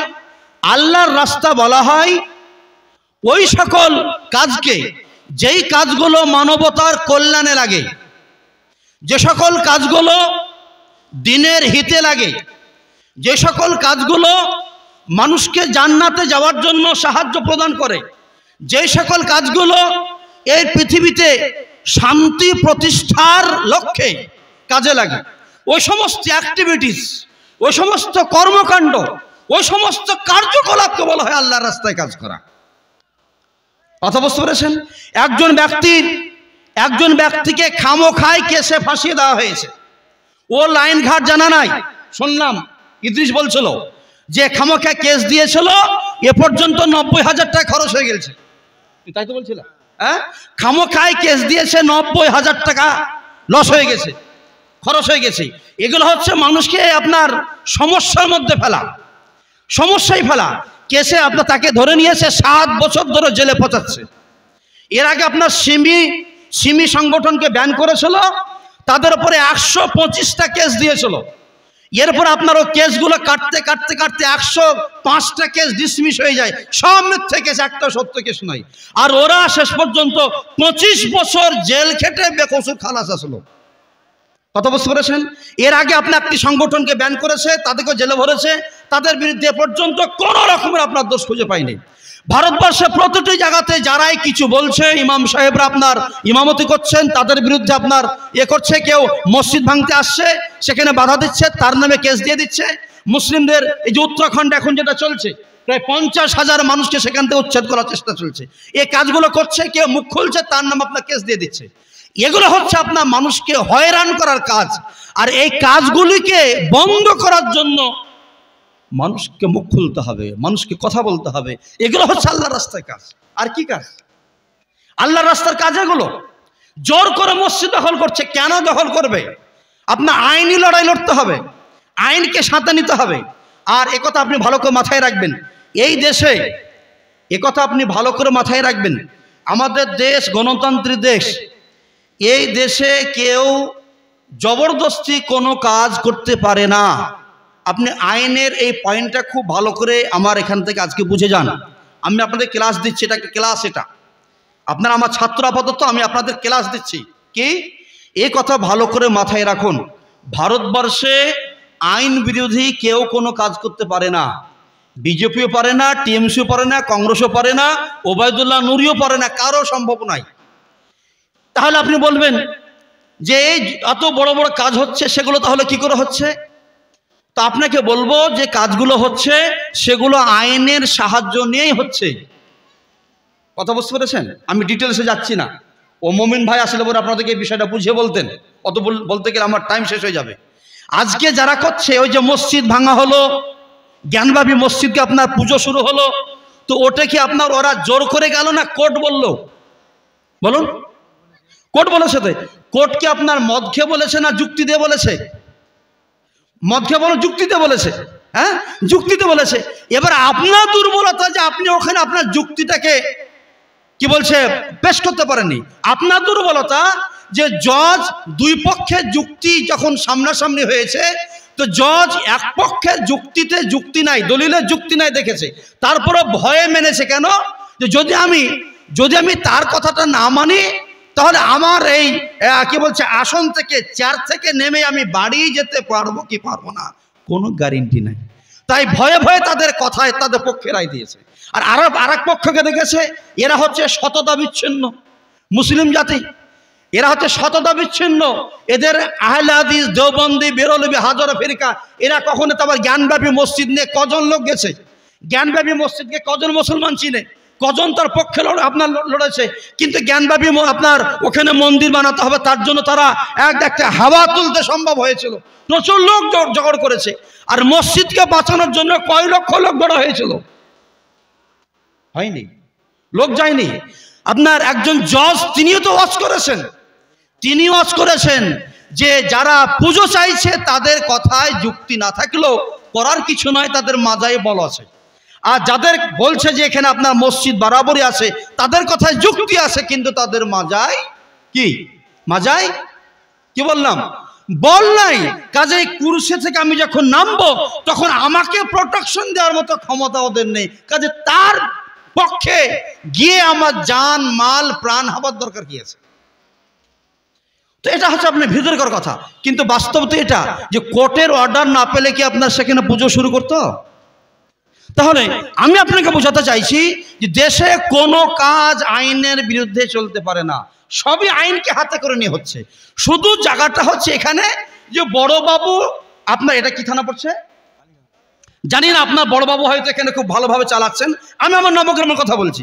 আমার নবগ্রামের বাদ বাকি সব থানাতে একই অবস্থা হতে পারে। এখানকার বড়বাবু হয়তো ভদ্র, তিনি শিক্ষিত, তিনি হয়তো কারো ফোনের তোয়াক্কা করেন না। কিন্তু আমাদের এলাকায় তো দেখছি আমরা যে ওখানে আপনার ন্যায্য বিচার কিছু নেই, শুধু একটা নেতার ফোন হলেই হলো যে আমাদের লোক গেছে, একটু ছেড়ে দিন, বাস এ হলেই হয়ে গেল। ওখানে আপনার কার মাজায় কত বল, সে বল দেখে আপনার বড়বাবুরা কাজ করেন। কথা বুঝতে পেরেছেন? তাহলে কোনো কিছুই এদেশে আইনের বাইরে হয় না, আইনকে নিয়ে হয়। এবার আমাকে আপনাকে ভাবতে হবে যে ওই আইনটা আমি আমার পক্ষে যদি নিয়ে আসি, তাহলে আমাকে বাড়িতে বসে থাকলে হবে না, আমাকে আমার পক্ষে আইনকে নিয়ে আসার জন্য রাস্তায় নামতে হবে। এটা আমার গণতান্ত্রিক অধিকার, আমাকে গণতন্ত্র বলছে, আমার দেশের আইন বলছে কথা। বন্ধুগণ, তাহলে আমি আপনাকে কি বললাম?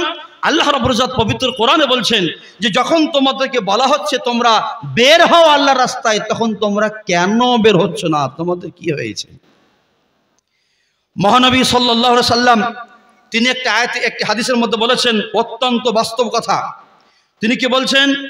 ইদা তাবায়াতুম বিল আইনাতি ওয়া আখাযতুম আযনাবাল বাকর ওয়া রাযিতুম বিজ-জার'i ওয়া তারাকতুমুল জিহাদ সাল্লাল্লাহু আলাইকুম যুল্লা লা ইয়ানজিউহু হাত্তা তারজিউ ইলা দীনিকুম।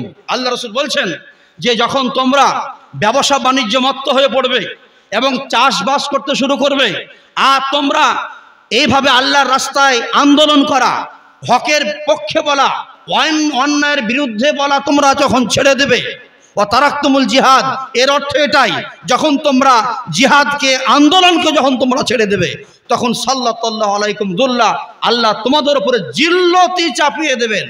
কি বললেন? কি বললেন? জিল্লতি সরাসরি শব্দ এখানে নবীজি ব্যবহার করেছেন।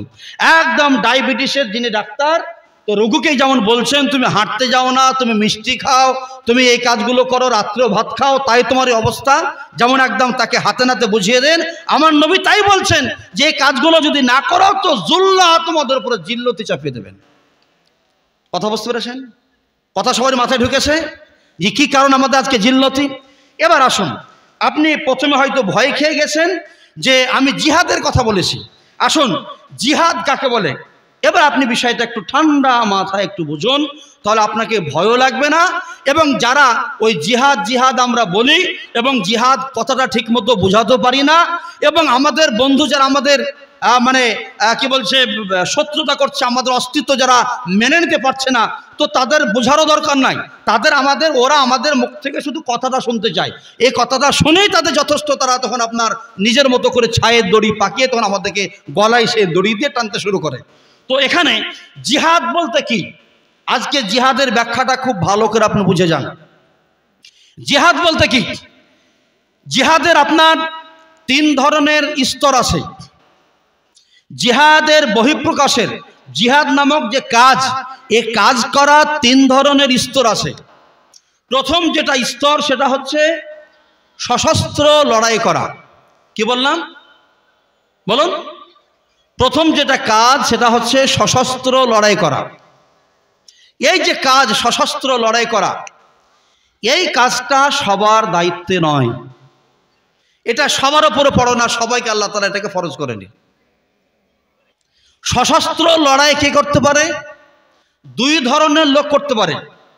এক হচ্ছে মুসলিম রাষ্ট্রের পক্ষ থেকে হবে, মুসলিম রাষ্ট্রের পক্ষ থেকে সশস্ত্র লড়াই হবে। বাংলাদেশ করতে পারে, পাকিস্তান করতে পারে, সৌদি আরব করতে পারে। মুসলিম রাষ্ট্র, রাষ্ট্রপ্রধান বলবে, ধরুন বাংলাদেশের সঙ্গে বার্মার কোনো ঘটলো, অঘটন ঘটলো, পাকিস্তানের সঙ্গে চায়নার কোনো অঘটন ঘটলো, পাকিস্তান বললো চায়না আমাদের গ্রাস করছে, আমাদের তাদের বিরুদ্ধে যুদ্ধ করতে হবে। আফগানিস্তানের সঙ্গে আপনার রাশিয়ার যুদ্ধ চলছিল, ওরা বললো আমাদেরকে আমাদের দেশ বাঁচানোর জন্য যুদ্ধ করতে হবে, তখন সবাইকে সশস্ত্রভাবে লড়তে হবে। একটা কি বললাম? রাষ্ট্রের পক্ষ থেকে। দ্বিতীয় কি বললাম? এমন একটা জায়গা যে জায়গাতে রাষ্ট্রীয় ক্ষমতা অচল হয়ে পড়েছে, রাষ্ট্রীয় ক্ষমতা আর কিছু করতে পারছে না, আর জনগণের প্রতি নির্যাতন চলছে, জমি দখল চলছে, যা ইচ্ছা তাই করছে, তখন জনগণ স্বতঃস্ফূর্তভাবে তাদের বিরুদ্ধে জিহাদ করতে পারে। তারা কারা? তারা হচ্ছে আপনার বর্তমান ফিলিস্তিন। কথা বুঝতে পেরেছেন? ফিলিস্তিনে যদি জনগণ, সেখানে আপনার ফিলিস্তিন একটা সরকার আছে, কিন্তু সেই সরকার ফিলিস্তিনিদেরকে বাঁচাতে পারছে কি? বাঁচাতে পারছে না। কাজেই ওখানকার ফিলিস্তিনি আর ওই যখন বাঁচাতে পারছে না, তো ইসরায়েল কি থেমে আসে না, দিন দিন গ্রাস করছে। 1948 সালে তাদের যে দেশের মানচিত্র ছিল, 2024-এ এসে মানচিত্রের অভূত পরিবর্তন হয়েছে না হয়নি? প্রচুর পরিবর্তন হয়েছে, দিন দিন গ্রাস করছে। কাজে ওই জায়গাতে কোনো ব্যবস্থা নাই যেই ব্যবস্থা ইসরায়েলের আগ্রাসনকে রুখতে পারে। কাজেই তাদের আগ্রাসনকে রোখার জন্য প্রত্যেক জনগণের দায়িত্ব, প্রত্যেককে আপন আপন দায়িত্বে তাদের বিরুদ্ধে জিহাদ করতে হবে। কথা বুঝতে পেরেছেন? তাহলে সশস্ত্র জিহাদের জন্য শর্ত কি বললাম? সেটা মুসলিম রাষ্ট্রের পক্ষ থেকে হতে হবে। দ্বিতীয় কি বললাম? এমন একটা রাষ্ট্র যে রাষ্ট্রে সরকারি ব্যবস্থা কিছু নাই, দেশকে বাঁচানোর জন্য যে যা হাতে পাবে তাই নিয়ে শত্রুদের বিরুদ্ধে ঝাঁপিয়ে পড়বে। কথা বুঝতে পেরেছেন? এবার আসুন আমাদের ভারতে আসে। আমরা ভারতবর্ষ, এই জায়গাতে সশস্ত্র জিহাদ করার কোনো অবকাশ নেই। যদি ভারতবর্ষে কেউ জিহাদ করার জন্য অস্ত্রের ট্রেনিং দেয়, তাহলে সেটা ইসলামের দৃষ্টিকোণ থেকে অনুচিত, অবৈধ। আজকে আমাদের ভারতবর্ষের সকল উলামায়ে কেরাম আমরা এক্ষেত্রে একমত যে ভারতবর্ষ এখানে সশস্ত্র জিহাদ কেউ করতে পারে না। যদি কেউ কোনো সময় আপনার তৎপরতা দেখিয়েছে, আমরা সকলে তার নিন্দা করেছি। আপনার সশস্ত্র জিহাদ আমাদের ভারতবর্ষে হতে পারে না। দ্বিতীয়, ভারতবর্ষে আমাদের যেহেতু রাষ্ট্রীয় ব্যবস্থা আছে, আছে না নাই? আমাদের দেশে রাষ্ট্রীয় ব্যবস্থা আছে না নাই? রাষ্ট্রীয় ব্যবস্থা আছে। কাজে যে সমস্ত জুলুম এবং অত্যাচারগুলি আমাদের উপর হচ্ছে, এই জুলুম অত্যাচার এটা রাষ্ট্রের পক্ষ থেকে নাকি অন্য কোনো গোষ্ঠীর পক্ষ থেকে? একটু বলো, উত্তর দিন।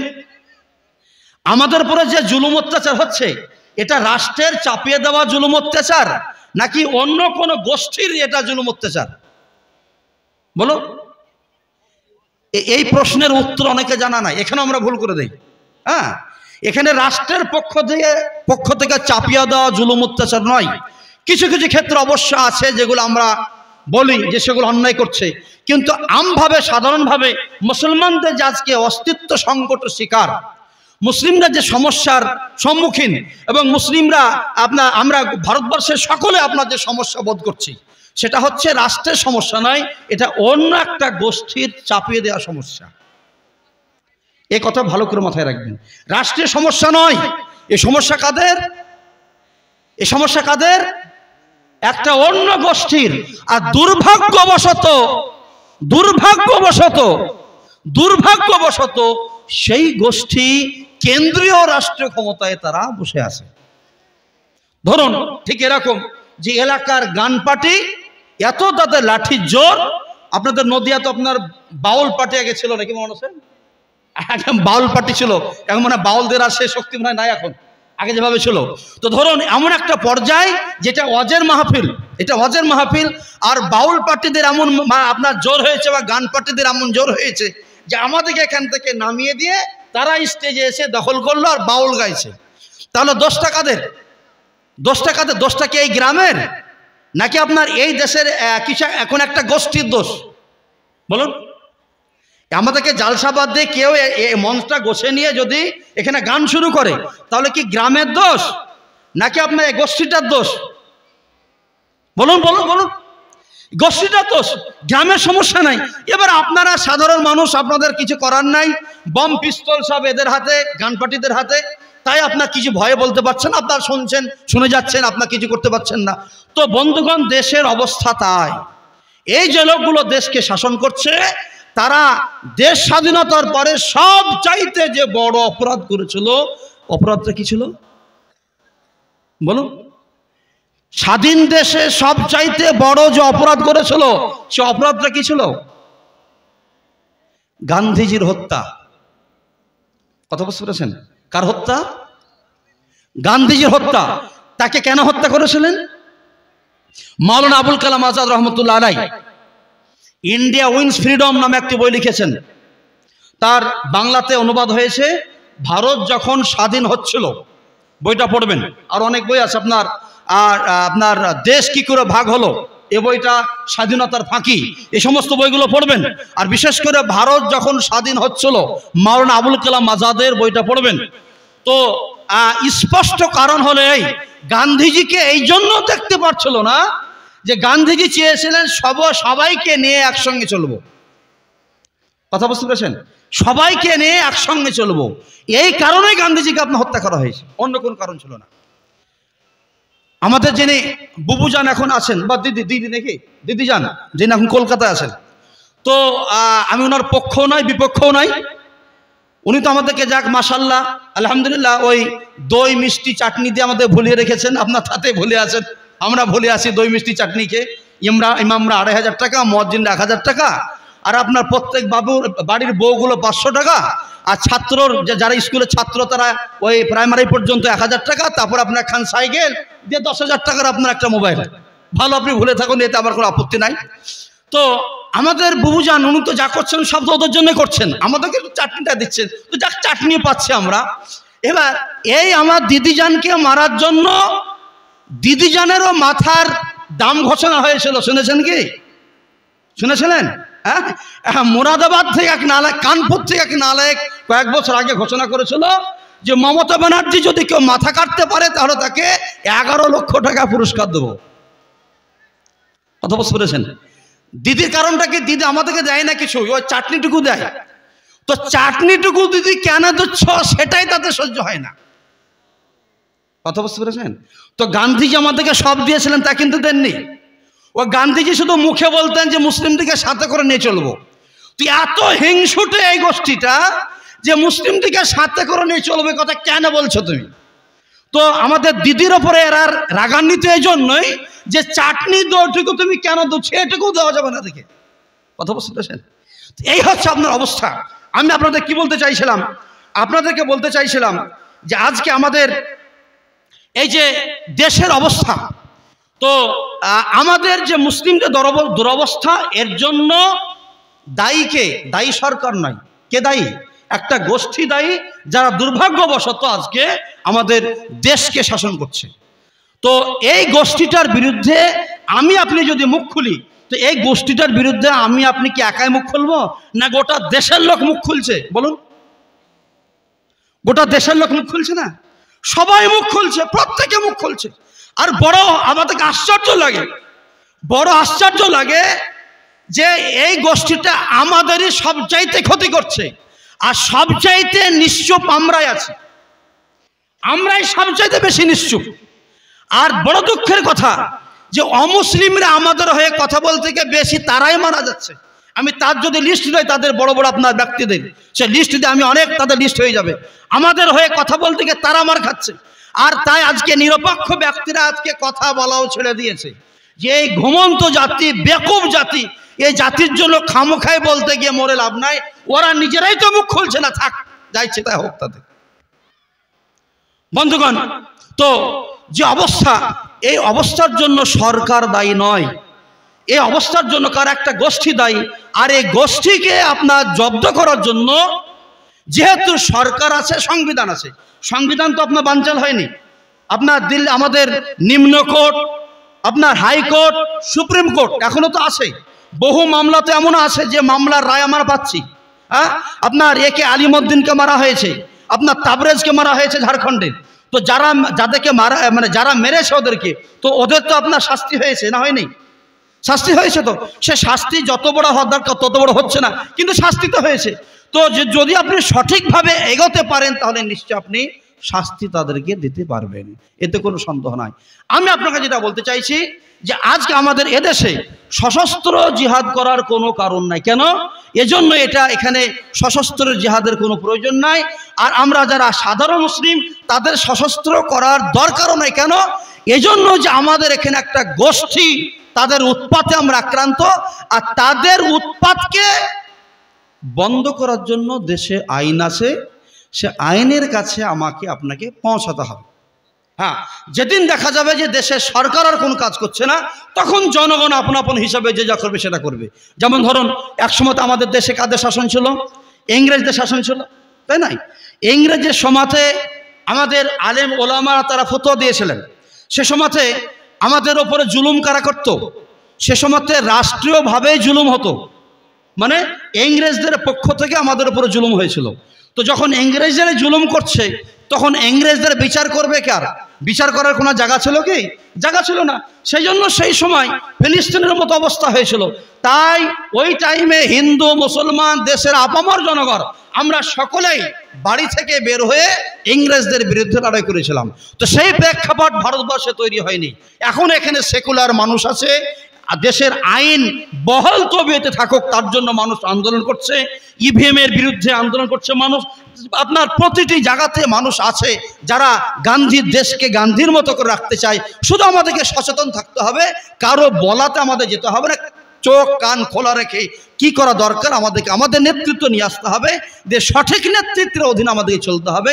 তবে আমরা আমাদের যে করণীয় সেগুলোকে আমরা সামনে নিয়ে যেতে পারবো। বন্ধুগণ, তাহলে জিহাদের আমি আপনার কি বললাম, একটা পার্ট বললাম, স্তর বললাম যে সশস্ত্র জিহাদ করা। আমাদের ভারতবর্ষে সশস্ত্র জিহাদ করার কোনো অবকাশ নেই এবং কোনো প্রয়োজন নাই।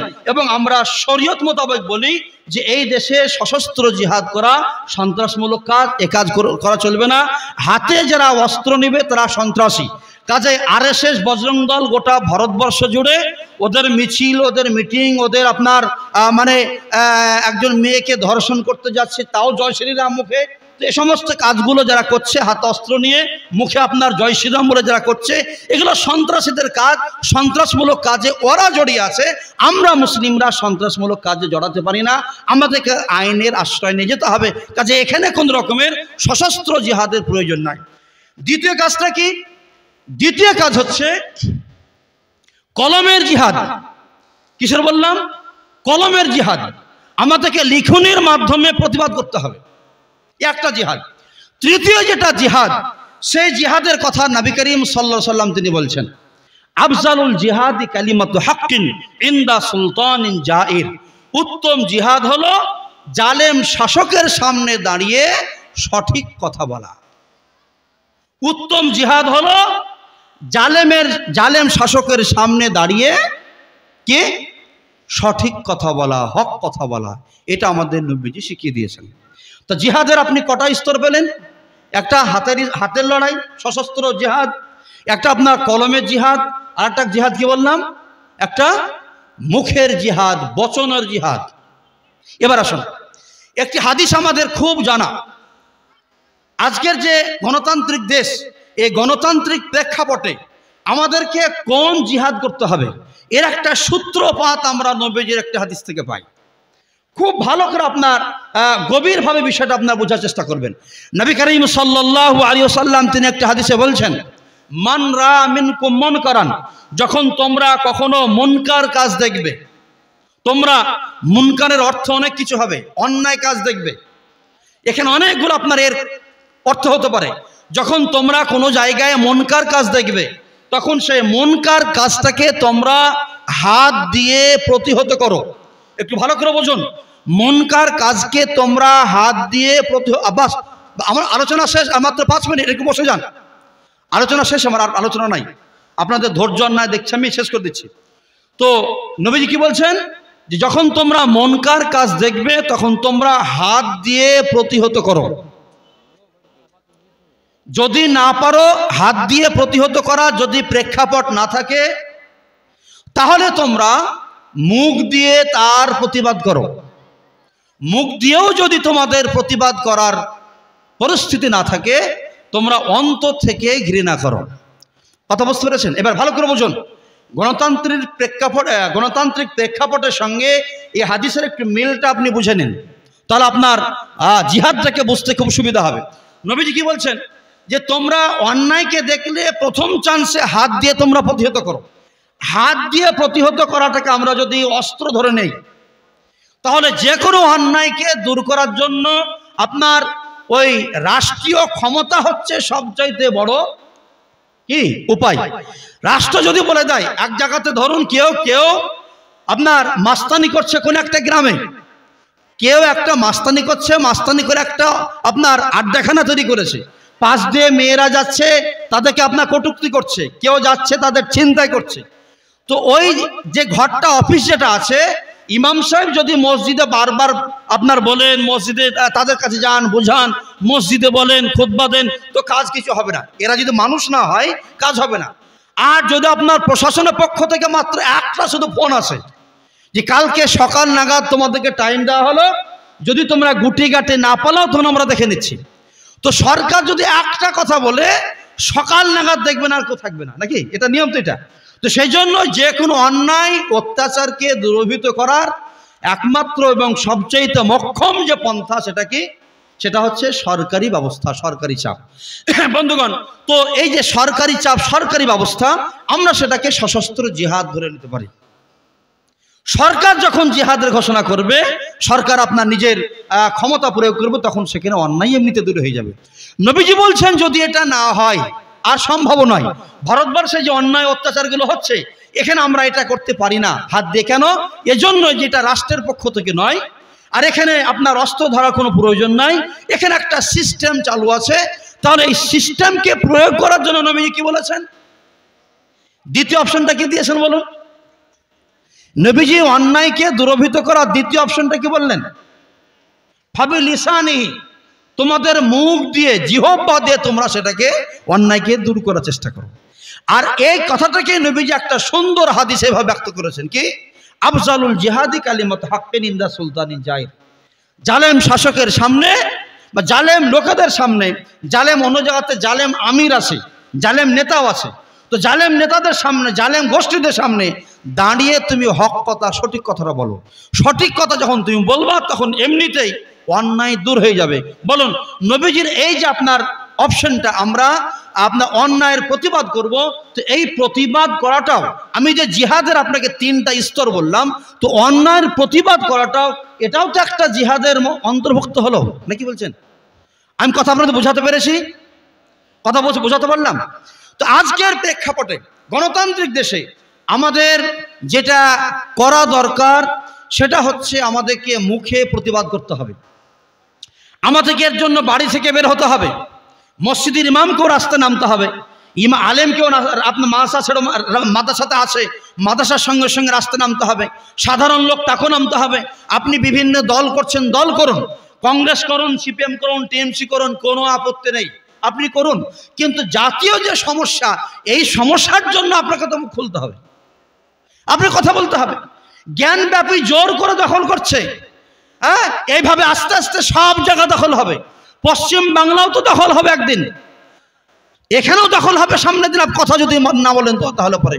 বন্ধুগণ, তাই আপনাকে নবীজির হাদিস মেনে, আমাদের একদিকে নবীজির এই হাদিস, অপরদিকে দেশের প্রেক্ষাপট, আর অপরদিকে আপনার এদের যদি আমাদের গান্ধীজির, আমাদের বড়দের যারা দেশের জন্য প্রাণ দিয়েছেন, দেশ যারা গঠন করেছেন, তো তাদেরও চিৎকার এটাই যে হে আমার সন্তানরা, যারা দেশের সন্তান, আমার ভারতে যদি আপনার বচন শক্তি থাকতো, তাহলে আপনাকে ডাক দিয়ে বলতো, হে আমার সন্তানরা, ইংরেজরা একসময় দেশকে পরাধীন করেছিল, তাদের হাত থেকে তোমরা ছাড়িয়েছিলে, আজকে কেন তোমরা শুয়ে পড়েছো? এসো, ইংরেজদের সেই সন্তানরা, ইংরেজদের জারজ সন্তান হনুমান বাহিনী, তারাই সে দখল করছে। এরা আপনার মসজিদ দখল করছে, মন্দির তো আপনার মন্দিরে ভাঙছে, কোনো জায়গাতে তারা গির্জা ভাঙছে, লোককে হত্যা করছে। দিনকে দিন তারা গরিব মানুষদের ঘর বাড়ি ভাঙছে, আলেমকে হত্যা করছে, দাড়িওয়ালাকে দাড়ি ধরে হেনস্থা করছে। এরা কোর্টের জজকে তার মতো করে ফয়সালা করতে দিচ্ছে না। এ দেশ ইংরেজদের যুগের চাইতে খারাপ জায়গায় পৌঁছে যাচ্ছে। এ আমার ঘুমন্ত সন্তানরা, তোমরা এসো, জাগো। তোমরা কখন জাগবে? আবার আমার পূর্বের যে যৌবন ছিল সেই যৌবনকালকে এরা বৃদ্ধাকালে পৌঁছে দিয়েছে। কখন তোমরা আমার যৌবনকাল আবার ফিরে নিয়ে আসতে পারবে? আমি তোমাদের মা সবাইকে সুনজর আমি রাখতে চাই, কিন্তু হচ্ছে না। আমার উপর বদনজর পড়েছে। হে সন্তানরা, তোমরা উঠে এসো। যদি ভারত মায়ের মুখ থাকতো, বলতে পারতো, এভাবেই ভারত মা আপনার মুখ খোলে খোলে আপনাদেরকে ডাকতো। বন্ধুগণ, আসুন আমরা পরিশেষে আপনাদেরকে আবারও ওই কথা স্মরণ করে দিতে চাই যে কথাগুলি বলা হলো, এগুলো হচ্ছে আমার জাতির পতনের কারণ। আর এই কারণগুলি আমি এক এক করে 5টি কারণ আপনার সামনে বললাম। এটা শুধু মুসলিম জাতি নয়, এই দোষগুলি ও অপরাধগুলি যে কোনো জাতির মধ্যে যখনই আসবে তখনই সেই জাতির পতন শুরু হবে। পূর্বেকার ইতিহাস তাই প্রমাণ করেছে। দুর্ভাগ্যবশত আমরা মুসলিম জাতি, আমাদের কাছে ইসলাম আছে, আমাদের কাছে কোরআন হাদিস সব কিছু আছে, আমাদের ইতিহাস আছে, সব কিছু থাকার পর আমরা বুঝছি না। বন্ধুগণ, আসুন আমি আপনাদেরকে বলতে চাই, পবিত্র কোরআন আপনাদেরকে বলছেন, আফাতুমিনুনা বিবাদিল কিতাব ওয়া তাকফুরুনা বিবাস। তোমরা কি কিতাবের কিছু অংশ মানবে, কিছু অংশ ছাড়বে? এই যদি করো তাহলে তোমাদের উপর লাঞ্ছনাজনক জীবন আসবে।